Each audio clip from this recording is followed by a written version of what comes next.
வணக்கம். தினமலர்.com மாலை 4 மணி செய்திகள். முக்கிய நிகழ்வுகள். காஷ்மீர் எல்லையில் நடந்து வரும் தொடர் சண்டை. பாகிஸ்தான் தரப்பில் கடும் உயிர் சேதம். TNPSC குரூப் 2 தேர்வு முடிவுகள் 15 முதல் 20 நாட்களில் வெளியீடு. 162 நீதிபதி பணியிடங்களுக்கு தேர்வு அறிவிப்பு. புதிய பயிர் காப்பீடு திட்டத்துக்கு விவசாயிகள் கடும் எதிர்ப்பு. திருவாரூரில் கலெக்டர் அலுவலகத்தை முற்றுகையிட்டு நடத்திய போராட்டத்தால் பரபரப்பு. விரிவான செய்திகள். சமீப நாட்களாக காஷ்மீர் எல்லையில் இரு நாட்டு ராணுவத்தினருக்கு நடந்து வரும் சண்டையில் பாகிஸ்தான் தரப்பில் அதிக அளவில் உயிர் சேதம் ஏற்பட்டிருப்பது தெரியவந்துள்ளது. ஜம்மு காஷ்மீர் மாநிலத்தில் எல்லைக் கோட்டில் அமைந்துள்ள இந்திய ராணுவ முகாம்கள் மீதும் எல்லையோர கிராமங்கள் மீதும் பாகிஸ்தானிய ராணுவத்தினர் அத்துமீறி தாக்குதல் நடத்தி வருவது கடந்த 2 வாரங்களாக அதிக அளவில் நடந்து வருகிறது. பாகிஸ்தானிய ராணுவம் வலிந்து வந்து தாக்குதலை துவங்கும் போது தகுந்த பதிலடி கொடுப்பதற்கான முழு சுதந்திரத்தை எல்லை பாதுகாப்பு படையினருக்கு மத்திய ராணுவ அமைச்சர் அருண்ஜேட்லி அளித்துள்ளார். இதனால் இருதரப்பு ராணுவத்தினருக்கும் காஷ்மீரை எல்லைக் கோட்டில் கடந்த 10 நாட்களாக அடிக்கடி கடும் சண்டை நடந்து வருகிறது. இந்த தொடர் சண்டையில் பாகிஸ்தான் தரப்பில் அதிக அளவில் உயிர் பலி நேர்ந்திருப்பது புள்ளி விவரங்கள் மூலம் தெரிய வந்திருக்கிறது. கடந்த 16ஆம் தேதி துவங்கி தொடர்ச்சியாக நடந்த சண்டையில் பாகிஸ்தான் தரப்பு ராணுவ வீரர்கள், பயங்கரவாதிகள், பொதுமக்கள் என மொத்தம் 8 பேர் இறந்துள்ளனர். 25க்கும் அதிகமானவர்கள் காயமடைந்துள்ளனர். இந்தியா தரப்பில் எல்லையையொட்டிய கிராமத்தைச் சேர்ந்த 2 இறந்துள்ளனர். வீரர்கள், கிராமவாசிகள் என இன்னும் சிலர் காயமடைந்துள்ளனர். இதுகுறித்து எல்லை பாதுகாப்பு படை மூத்த அதிகாரி ஒருவர் கூறுகையில், பாகிஸ்தானை காட்டிலும் இந்திய ராணுவம் 3 மடங்கு வலிமை மிக்கது என்பதும் அதனாலேயே அவர்கள் தரப்பில் அதிக அளவில் உயிரிழப்பு ஏற்பட்டுள்ளதாகவும் தெரிவித்தார். இதனிடையே எல்லையில் பதற்றம் அதிகரித்து வருவது குறித்து உள்துறை அமைச்சர் ராஜ்நாத் சிங் தலைமையில் டெல்லியில் நடந்த ஆலோசனைக் கூட்டத்தில் தேசிய பாதுகாப்பு ஆலோசகர் அஜித் தோவல், எல்லை பாதுகாப்பு படை டைரக்டர் ஜெனரல் TK பதக் உள்ளிட்டோர் பங்கேற்றனர். கூட்டத்துக்கு பின் பதக் கூறுகையில், போர் நிறுத்த விதிகளை மீறும் பாகிஸ்தானுக்கு எல்லை பாதுகாப்பு படை தகுந்த பதிலடி கொடுத்து வருவதாகவும் அது தொடரும் என்றும் தெரிவித்தார். இந்தியா, பாகிஸ்தான் இடையே கடந்த 10 ஆண்டுகளாக போர் நிறுத்த ஒப்பந்தம் அமலில் உள்ள போதும் 2013ஆம் ஆண்டில் முன் எப்போதும் இல்லாத அளவுக்கு 347 முறை போர் நிறுத்த விதிமீறல்கள் நடந்துள்ளன. இந்த ஆண்டில் 75 முறை போர் நிறுத்த விதிகள் மீறப்பட்டுள்ளதாகவும் புள்ளி விவரங்கள் கூறுகின்றன. அதேபோல இந்திய எல்லைக்குள் பாகிஸ்தானிய பயங்கரவாதிகள் ஊடுருவும் முயற்சிகள் 2013ஆம் ஆண்டில் 277 முறையும் இந்த ஆண்டு 50 முறையும் தடுத்து நிறுத்தப்பட்டுள்ளன. TNPSC குரூப் 2 தேர்வு முடிவுகள் இன்னும் 20 தினங்களில் வெளியிடப்படும் என தெரிவிக்கப்பட்டுள்ளது. தமிழ்நாடு அரசு பணியாளர் தேர்வாணையம் பொறுப்பு தலைவர் பாலசுப்ரமணியம் செவ்வாயன்று செய்தியாளர்களை சந்தித்தார்.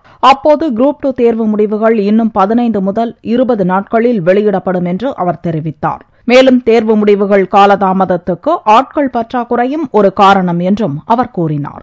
தமிழ்நாடு அரசு பணியாளர் தேர்வாணையத்தால் நடத்தப்பட்ட நிலுவையில் இருக்கக்கூடிய குரூப் 2க்கான தேர்வு முடிவுகள், முதல் பரீட்சை, முதல் கட்ட தேர்வுக்கான தேர்வு முடிவுகள், பிரிலிமினரி எக்ஸாம், இன்றைய தேதியிலிருந்து ஒரு 15 நாட்களிலிருந்து 20 நாட்களுக்கு உள்ளாக வெளியிடப்படும். 162 உரிமையியல் நீதிபதி பணியிடங்களை நிரப்ப அக்டோபர் 18ஆம் தேதி தேர்வு நடக்கவுள்ளதாகவும், இதற்கான விண்ணப்ப விநியோகம் செவ்வாயன்று துவங்கியுள்ளதாகவும், செப்டம்பர் 21ஆம் தேதி வரை ஆன்லைன் மூலம் பெறலாம் என்றும் பாலசுப்ரமணியம் தெரிவித்தார். புதிய பயிர் காப்பீடு திட்டத்தை ரத்து செய்ய கோரி திருவாரூரில் விவசாயிகள் ஆயிரக்கணக்கானோர் மாவட்ட கலெக்டர் அலுவலகத்தை முற்றுகையிட்டனர். திருவாரூரில் கடந்த வாரம் நடந்த அனைத்து விவசாயிகள் சங்க ஒருங்கிணைப்பு குழு கூட்டத்தில் புதிய பயிர் காப்பீடு திட்டத்தை திரும்ப பெற கோரி ஆகஸ்ட் 26ஆம் தேதி கலெக்டர் அலுவலகத்தை முற்றுகையிடும் போராட்டம் நடத்த முடிவு செய்யப்பட்டது. அதன்படி செவ்வாய்க்கிழமையன்று 1000க்கும் மேற்பட்ட விவசாயிகள் விளமல்கல் பாலம் அருகே திரண்டனர். அங்கிருந்து ஊர்வலமாக கலெக்டர் அலுவலகத்தை முற்றுகையிட வந்தனர். அப்போது பாதுகாப்பு பணியில் இருந்த போலீசாருக்கும் விவசாயிகளுக்கும் இடையே தள்ளுமுள்ளு ஏற்பட்டது.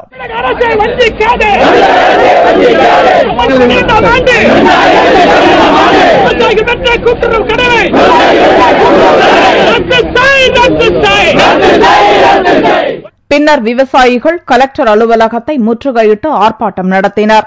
அப்போது புதிய பயிர் காப்பீடு திட்டத்தை ரத்து செய்து மீண்டும் பழைய பயிர் காப்பீடு திட்டத்தை அமல்படுத்த வேண்டும் என்று வலியுறுத்தப்பட்டது. புதிய காப்பீடு திட்டத்தால் அதிக பிரீமியம் செலுத்தப்படுவதுடன் குறைந்த பயன்களே கிடைப்பதாக விவசாயிகள் தெரிவித்தனர்.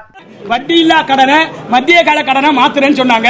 இன்னைக்கு அதற்கு வாங்கினானிலிருந்து 14% வட்டி போட்டு வட்டி அபராத வட்டியை செலுத்தினாதான் இன்னைக்கு புதிய கடன் தருவன்னு விவசாயிகளை மறுக்கிறாங்க, விரட்டி அடிக்கிறாங்க.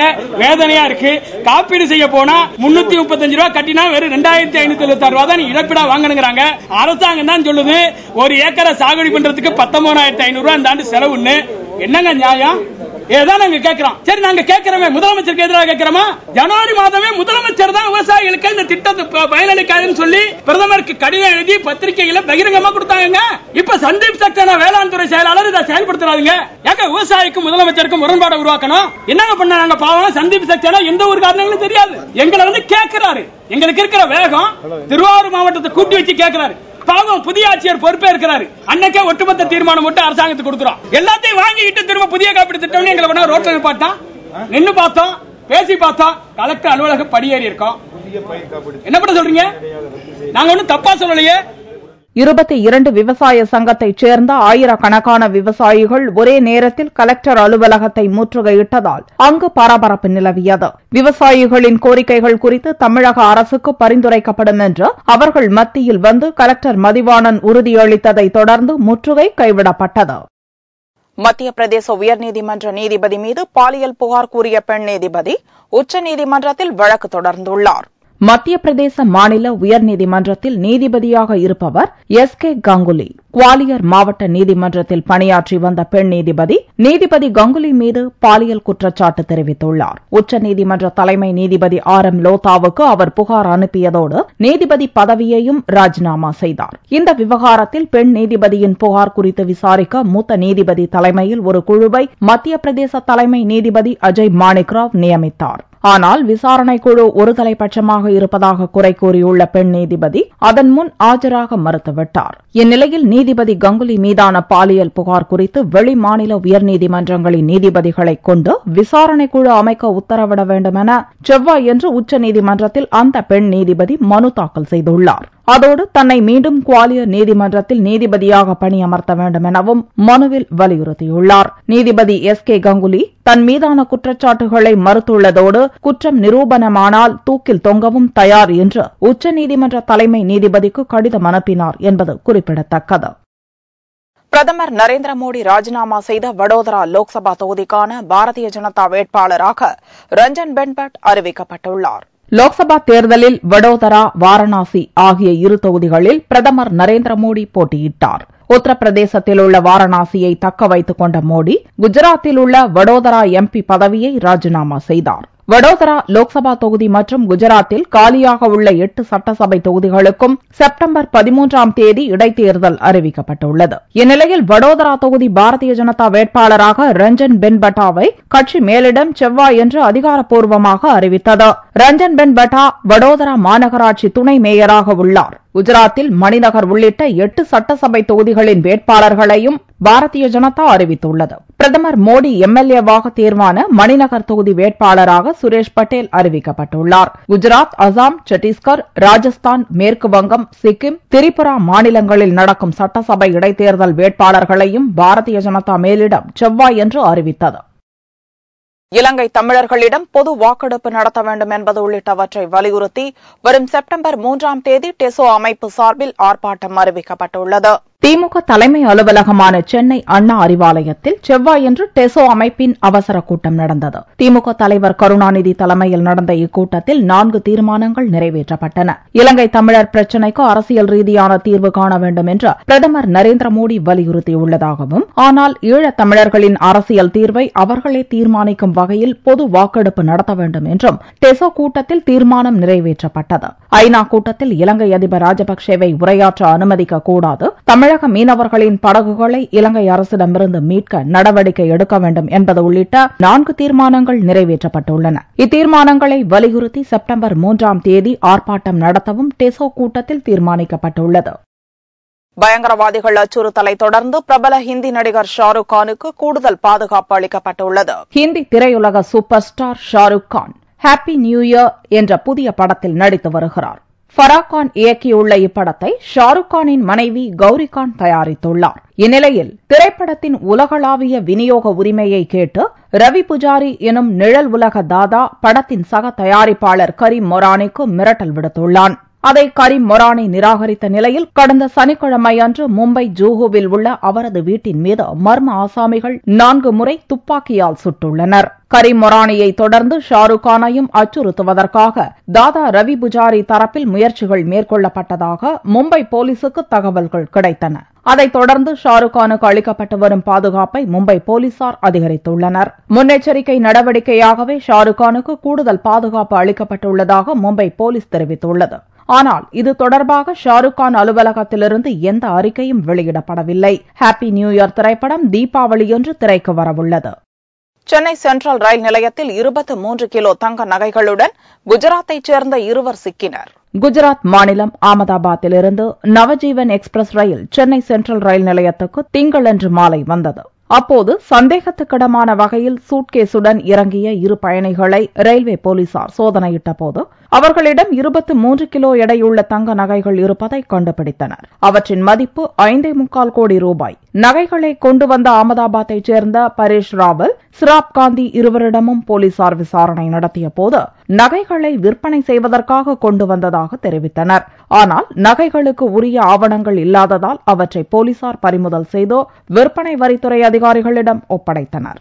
நகைகளுக்கு முறையான வரிகளை செலுத்தாததால் 20 லட்சம் ரூபாய் அபராதம் செலுத்தும்படி விற்பனை வரித்துறை அதிகாரிகள் உத்தரவிட்டுள்ளனர். தங்கத்தின் விலை செவ்வாயன்று சவரனுக்கு 88 ரூபாய் அதிகரித்திருந்தது. 1 சவரன் தங்கம் 21,056 ரூபாய்க்கு விற்பனையானது. 1 கிராம் ஆபரண தங்கம் 2,632 ரூபாயாக இருந்தது. வெள்ளி கிராமுக்கு 20 காசுகள் உயர்ந்து 1 கிராம் 45 ரூபாய் 40 காசுகளுக்கு விற்பனையானது. பார் வெள்ளியின் விலை 42,475 ரூபாயாக இருந்தது. விநாயகர் சதுர்த்தி பண்டிகையை முன்னிட்டு காரைக்காலில் வண்ணமயமான சிலைகள் விற்பனைக்கு வந்துள்ளன. வரும் வெள்ளிக்கிழமையன்று விநாயகர் சதுர்த்தி விழா கொண்டாடப்பட உள்ளது. இந்த விழாவை முன்னிட்டு தமிழகம் மற்றும் புதுச்சேரியில் வண்ணமயமான சிலைகளை கைவினை தொழிலாளர்கள் விற்பனைக்கு கொண்டு வந்துள்ளனர். புதுச்சேரி மாநிலம் காரைக்காலை அடுத்த நிரவி பகுதியில் காகிதக்கூழ், மரவள்ளி கிழங்கு மாவு போன்றவற்றால் உருவாக்கப்பட்ட சிலைகள் கண்கவர் வண்ணங்கள் பூசப்பட்டு விற்பனைக்கு வைக்கப்பட்டுள்ளன. 1 அடி முதல் 20 அடி உயரம் வரையில் சிங்கம், புலி மற்றும் எலி போன்ற வாகனங்களில் அமர்ந்தவாறும் நின்ற நிலையிலும் விநாயகர் சிலைகள் வடிவமைக்கப்பட்டுள்ளன. கடந்த ஆண்டை விட இந்த ஆண்டு கூடுதலாக சிலைகள் தயாரிக்கப்பட்டு நாகை, திருவாரூர், காரைக்கால் போன்ற பகுதிகளுக்கு விற்பனைக்கு அனுப்பப்பட்டுள்ளதாக தயாரிப்பாளர் சிவசுப்பிரமணியன் தெரிவித்தார். சாதாரண மக்களுக்கு எந்த வகையிலும் பாதிக்காத வகையில் கிழங்கு மாவு, கொச்சி மாவு, பேப்பர் கூழ், காகிதம், சாதாரண மூங்கி குச்சியை வச்சு இது தயாரிக்கப்படுது. கடந்த ஆண்டு கிட்டத்தட்ட 300 சிலைகள் நாங்கள் செய்து கொடுத்தோம். கிட்டத்தட்ட 3 அடி முதல் 10 அடி வரை. இந்த ஆண்டு மக்களிடையே அதிக வரவேற்பு பெற்றுள்ளதால் இந்த ஆண்டு 100 சிலைகள் கூடுதலாக இங்கே வரவழைக்கப்பட்டுள்ளோம். அதுவும் பத்தவில்லை, மேலும் நாங்கள் வரவழைத்துள்ளோம். கிட்டத்தட்ட 500 சிலைகள் நாங்கள் நெருங்கி கொண்டிருக்கிறோம். காரைக்கால் நகரில் 100க்கும் மேற்பட்ட இடங்களில் விநாயகர் சிலைகள் வைத்து பிரதிஷ்டை செய்து விஜர்சனம் செய்ய உள்ளதாக இந்து அமைப்புகள் தெரிவித்துள்ளன. மீண்டும் செய்திகள் இந்திய நேரப்படி இரவு 8 மணிக்கு. வணக்கம்.